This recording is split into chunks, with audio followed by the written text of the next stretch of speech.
Now, we talked about policies when we were talking about tagging and costs, but certainly when we go into the resource group, there is a policies tab.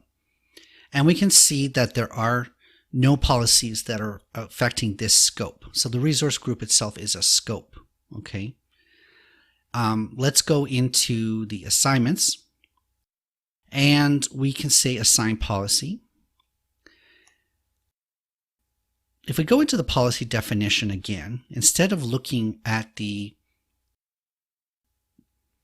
tags, for instance, let's look for a resource.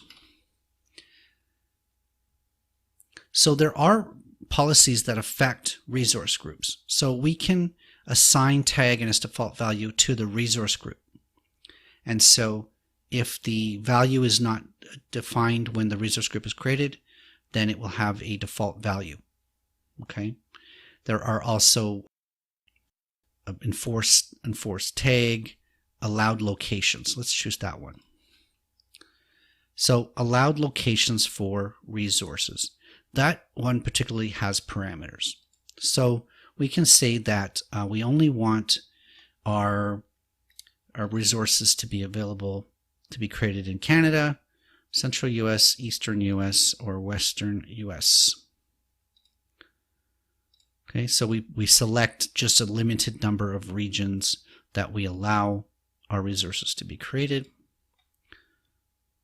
Let me say assign. And so now on the resource group level, we've restricted the allowed location for those groups. So there are ways of doing policies at the resource group level right from within the resource group.